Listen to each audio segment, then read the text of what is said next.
बतानी तोला, लक्ष्मणपुर बातें, तो मैं जानता हूँ जब मैंने रिसर्च किया था, जब विक्टिम से मिला था, तो वो लोग याद कर रहे थे कि उन्होंने कैसा उनको हौसला दिया था, और वो बात कोर्ट्स में भी वो एस्टेब्लिश हुआ है। It's very difficult for victims of the Dalit community to be able to withstand pressure, तो वो बहुत उन्होंने डिफरेंस किया। And you know, before I can come to your point, I'm tempted to respond to a very topical issue that Mr. Lalu Yadav raised, और वो है कि बिहार का जो कास्ट सेंसस अभी चल रहा है, और अभी आप जानते होंगे कि पटना हाई कोर्ट ने उसके फेवर में जजमेंट देने के बाद अगस्त 1 को वो मामला अभी सुप्रीम कोर्ट गया है, और वहाँ पर यूथ फॉर इक्वालिटी नाम के एक ऑर्गेनाइजेशन ने उसके खिलाफ एक अपील फाइल किया है, और वहाँ पर उन्होंने जो रिटन सबमिशन लिखित रूप में जो प्रस्ताव रखा है, मैं एक पॉइंट रेज करना चाहता हूँ क्योंकि वो मेरे किताब से बहुत इट्स वेरी रेलेवेंट। वो कहते हैं कि क्योंकि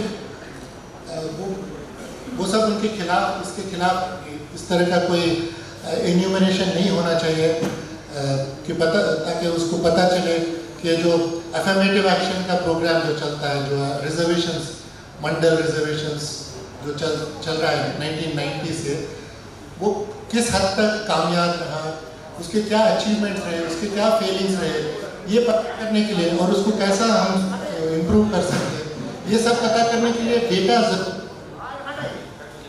तो उस कॉन्टेक्स्ट में ये जो सेंसस है वो कई सालों से उसका कोशिश किया जा रहा है। वो आप जानते होंगे कि बिहार में शुरू करने से पहले 2011 में सेंटर में भी इसका डेटा कलेक्शन हुआ था, ये ओबीसीज के रिजर्वेशन के इफेक्ट पता करने के लिए वो कास्ट एन्यूमरेशन हुआ था, लेकिन वो डेटा अभी तक पब्लिक नहीं किया गया, और इसीलिए आपकी सरकार, बिहार की सरकार ने इस तरह का कदम उठाया था। तो सुप्रीम कोर्ट में उनका ये दावा है कि no person can be attributed a religion और caste as a birthmark. वो कह रहे हैं कि पैदाइशी से कोई हिंदू नहीं होता, पैदाइशी से कोई ब्राह्मण या दलित नहीं होता। मतलब हकीकत से कितना दूर है जब वो किसी बात को नकारना चाहते हैं, तो इस तरह का fantasies they come up with. वो कह रहे हैं कि the individual's choice of faith, the individual's choice of faith, belief and nature of birth cannot be taken away by the circumstances of birth. The fixing of caste by birth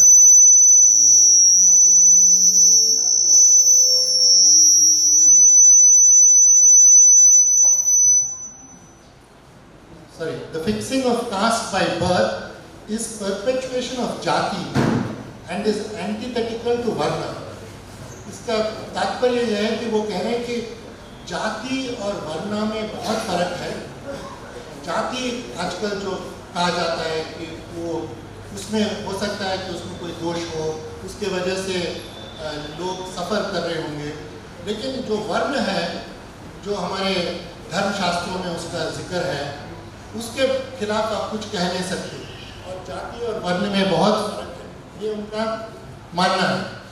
लेकिन जब आप ये battles for equality in Hindu India, जिसका मैंने 7 साल शोध किया, और ये जो बैटल्स है वो कोई पॉलिटिकल मीटिंग की बात नहीं है, या कोई स्ट्रीट स्ट्रगल भी नहीं है। ये जो this is actually an intersection of law and caste. ये जो बैटल्स के जिक्र है इस किताब में, ये सब कोर्ट्स और लेजिस्लेचर्स, विधानसभा, मतलब उस कॉलोनियल पीरियड के ज़माने से मैं बात कर रहा हूँ, 200 साल पुरानी बात है। अर्ली 19th सेंचुरी से इसका जो स्ट्रगल्स हो रहे हैं इस विषय पर, वो मैंने बहुत कुछ छानबीन की है, कई आर्काइव्स में बहुत साल लगे हैं इसको शोध करने के लिए। और इस तरह का जो मोटा किताब जिसके खिलाफ वो कंप्लेंट कर रहे थे कि इसका साइज, ये इतना साइज इसीलिए बना क्योंकि ये जो intersection of law and caste है इसके बारे में बहुत कम, ना के बराबर अभी एग्जिस्टिंग लिटरेचर में है। कास्ट के बारे में बहुत कुछ, लॉ के बारे में भी बहुत कुछ है, लेकिन ये जो law and caste, intersection of law and caste के बारे में कुछ भी नहीं। तो जब मैं जो उन्होंने प्रश्न पूछा था रूपा ने कि इस किताब के पीछे क्या कहानी है, मैं इस किताब लिखने से पहले मैंने ऑलरेडी 2 किताब लिख चुका हूँ। पहली किताब है 1984 कार्नेज, दिल्ली में जो हुआ था नरसंहार सिखों के खिलाफ। राजीव गांधी उस समय प्रधानमंत्री थे, तो उनके समय कैसा नरसंहार हुआ था और कैसा there was so much impunity, मतलब वो जो न्याय बहुत कम मिला था उस सिलसिले में। बहुत साल के स्ट्रगल के बाद पिछले ही थोड़े साल के पीछे एक एमपी का कन्विक्शन हुआ था जो आप जानते हो, सज्जन कुमार, लेकिन वो बहुत साल का स्ट्रगल था। तो हमने 2005 जो स्ट्रगल कर रहे थे HS स्कूल का, उनके साथ मिलकर मैंने वो मैंने ट्री शुक दिल्ली नाम का एक किताब लिखा था 1984 कार्नेज के बारे में। फिर मेरा दूसरा किताब है 2002 गुजरात वायलेंस के बारे में, और उस किताब का टाइटल है the fiction of fact finding. वो भी जैसा मेरा पहला किताब था, कैसा कमीशंस ने, कोर्ट्स ने सत्य को पाया है, वैसा ही 2002 गुजरात राइट्स के सिलसिले में जो supreme court appointed special investigation team था, उस रिपोर्ट का मैंने एनालाइज किया था, उस रिपोर्ट को मैंने स्टडी किया था। वो किताब जो है वो it is essentially about the contradictions in that report. उन्होंने किस तरह का एविडेंस रिकॉर्ड किया और किस तरह का कंक्लूजन्स उन्होंने दिया उसी रिपोर्ट में, और कैसा उन्होंने उस समय के जो मुख्यमंत्री थे नरेंद्र मोदी, गुजरात के मुख्यमंत्री, उनको कैसा भरी किया, क्लीन चिट दिया। How clean is the clean chit, that was the theme of that story. तो मैं जो तीसरा किताब लिखना चाह रहा था वो भी ऐसे मैस वायलेंस के बारे में था, लेकिन वो कम्युनल वायलेंस नहीं, ये कास्ट वायलेंस था, मास वायलेंस टारगेटिंग दलित्स। और जाहिर है कि उस सिलसिले में मुझे शुरुआत वो उसका रिसर्च यहीं पर करना था, क्योंकि यहाँ पर उस समय तक बहुत सारे घटनाएं हुए थे, खासकर 90s में जब ये सोशल जस्टिस का मुहिम चल रहा था, पोस्ट मंडल, जब लालू जी मुख्यमंत्री थे, उस समय there was a push back from an organisation called Ranvir Sena. तो बहुत सारे इंस्टेंसेस हुए थे उस समय यहाँ पर। बतानी तोला लक्ष्मणपुर बातें सबसे बड़ा घटना था, फिर शंकर बीघा 1999 में। तो उसको सब रिसर्च करने के लिए मैं उस समय आया था 2015 में, और उस समय मेरे मित्र रूपा झा का बहुत योगदान रहा। उन्होंने मुझे हेल्प किया था कई जगह को जाने के लिए, मिलने के लिए लोगों से, और डॉक्यूमेंट्स कलेक्ट करने के लिए।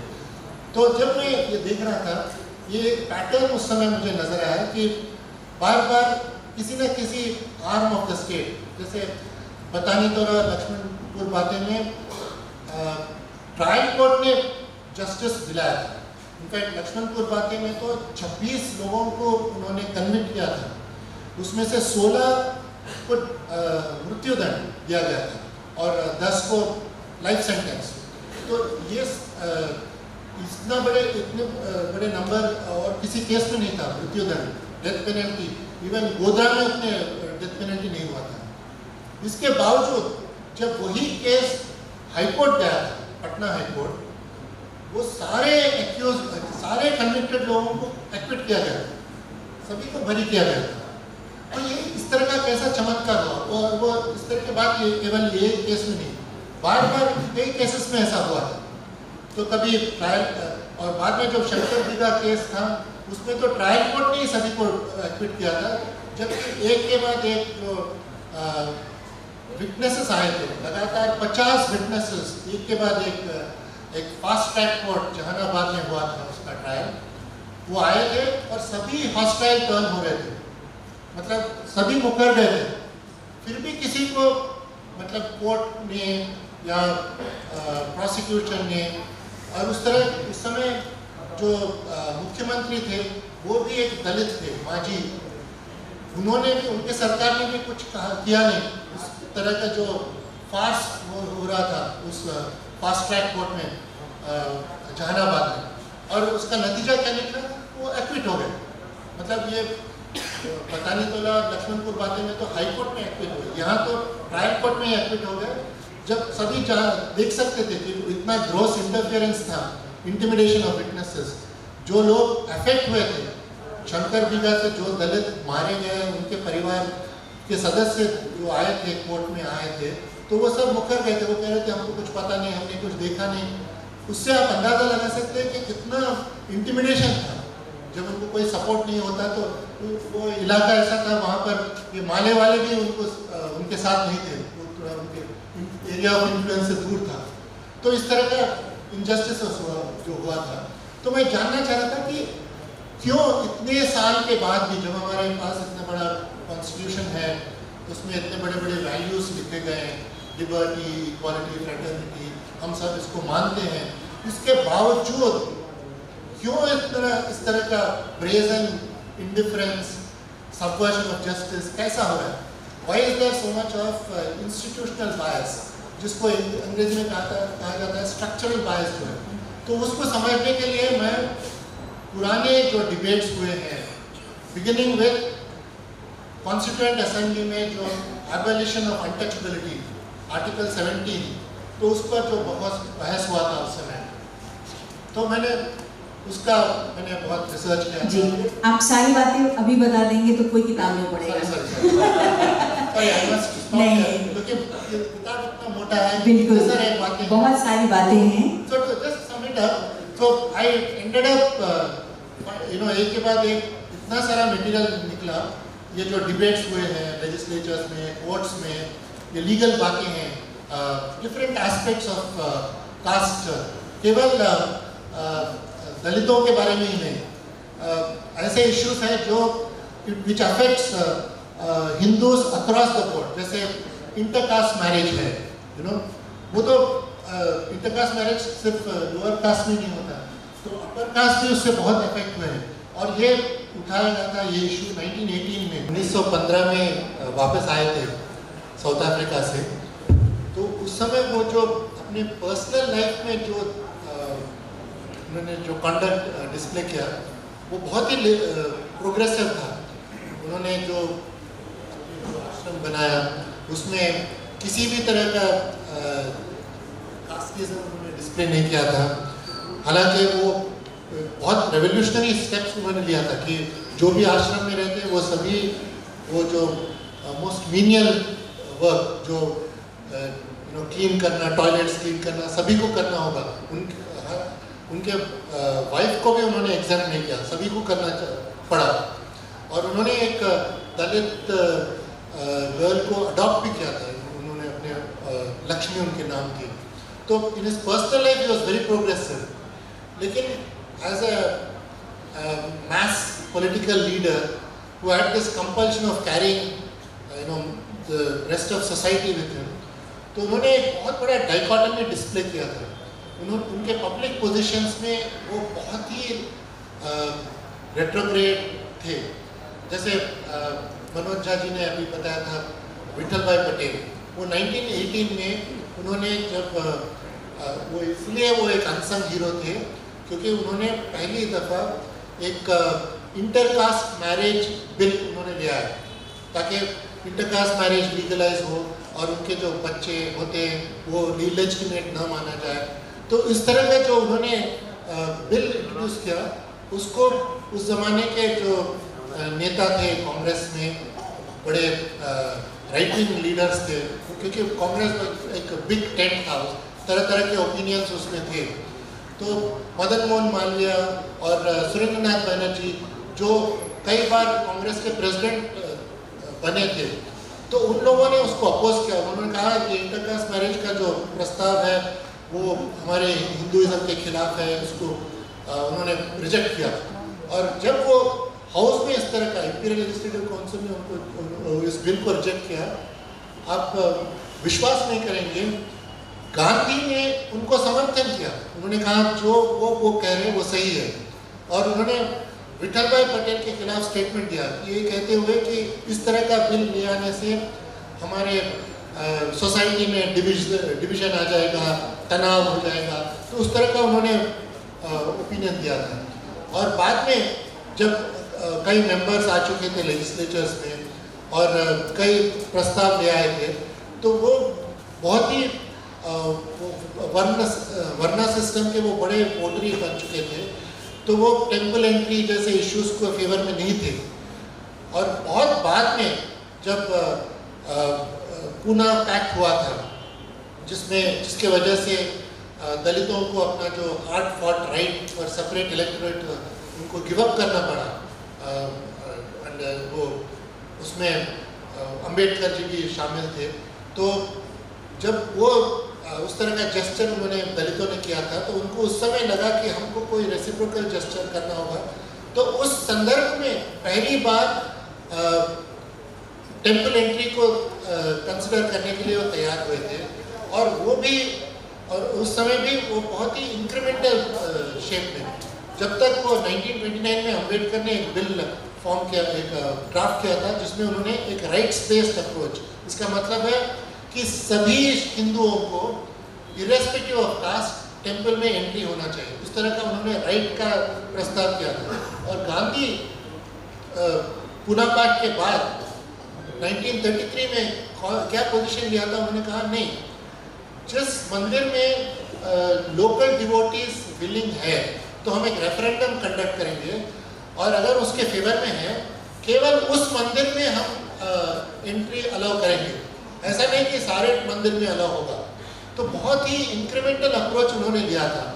और बहुत बाद में जब इंडिपेंडेंस के समय वही आदमी बहुत बदल गए थे, उनके एक्सपीरियंस की वजह से उनका थिंकिंग में बहुत बदलाव आया था।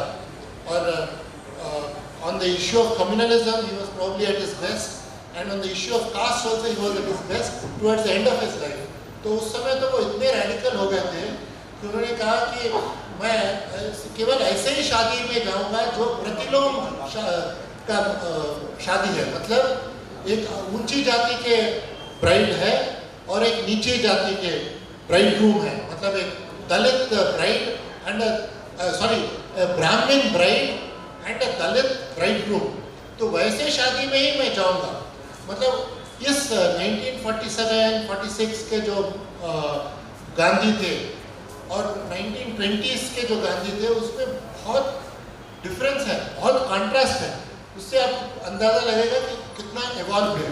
वैसे अंबेडकर भी बहुत इवॉल्व है, लेकिन वो अलग पर्सन है।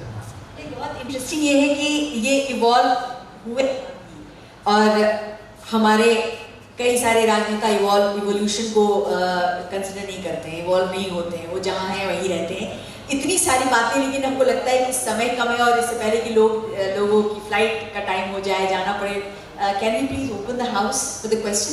तो किसके पास अगर सवाल हो, ऑडियंस सवाल आप प्लीज एकदम तीखा और सीधा सीधा पूछिए, जवाब भी छोटे और टू द पॉइंट रखेंगे, तभी हम लोग ले पाएंगे। मनोज मित्रा जी से मैं बिना तमहीद माने हुए मैं पूछना चाहता हूँ कि आपने 3 किताबें लिखी, जो हालात जो है दलितों का आपने जो उस पर दर्शाया है, वही कमोबेश आज मुस्लिमों के साथ भी वही हालत हो रही है। जितने भी जो राइट्स हो रहे हैं या एसोसिटीज़ हो रहे हैं, वो मुस्लिम से कम नहीं है। क्या आप इस तरह का कोई किताब आप पेश करेंगे जो मुस्लिमों के बारे में जो एसोसिटीज़ हो रही है उस पर, और जुडिशरी का जो रोल है इसमें वो बड़ा ही निगेटिव है, इस पर कहने में कहीं दो राय नहीं है। तो ये क्या हिम्मत आप इस सिलसिले में दिखाएंगे, मैं ये जानना चाहता हूँ। जब लालू जी इस किताब के बारे में कह रहे थे तो उनको भी थोड़ा झिझक हुआ कि इस किताब का टाइटल है कास्ट प्राइड। कोई जो ठीक सोचने वाला होता है वो कास्ट में प्राइड नहीं लेगा, लेकिन वो हकीकत है। कई लोग प्राइड लेते हैं, इसलिए तो इस तरह का एट्रॉसिटीज अभी भी हो रहे हैं, राइट। तो उस हकीकत को रिफ्लेक्ट करने के लिए मैंने in an ironic sense I used this title caste pride. It was not in any sense of approving that, right? और उसका जो सबटाइटल है battles for equality in Hindu India. इसका मतलब ये नहीं कि जो कास्टिज्म है वो केवल हिंदुओं में ही है, लेकिन हिंदुओं में शुरुआत हुआ है वो क्या आप मुसलमानों की नहीं किताब लिखेंगे? आपने उस सिलसिले में भी आपका असल में बताना ये चाह रही है। अरे वो लिख चुके हैं भाई किताब, उस पे लिख चुके हैं पहले।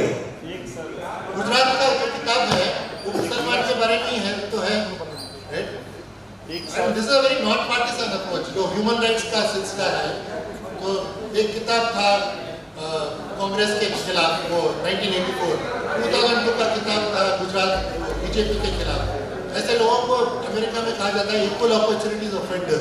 मतलब हम सिर्फ एविडेंस के बारे में सोचते हैं, उसी कॉन्टेक्स्ट में हमने ये हिंदुओं के बारे में ये लिखा कि वो कास्ट एट्रॉसिटीज होते हैं, कास्ट प्रेजुडिस होता है। जो रिलीजियस सैंक्शन जो हिंदुओं में किया जाता है, ये जो डिबेट्स हुए हैं ये सारे हिंदू कॉन्टेक्स्ट में ही हुए थे, इसलिए मैंने ये हिंदू इंडिया के बारे में जिक्र किया। इसका मतलब ये नहीं कि मेरा कोई सजेशन ये नहीं कि ये कास्टिज्म बाकी रिलीजन्स में स्प्रेड नहीं हुआ, वो जरूर हुआ है और उसके बारे में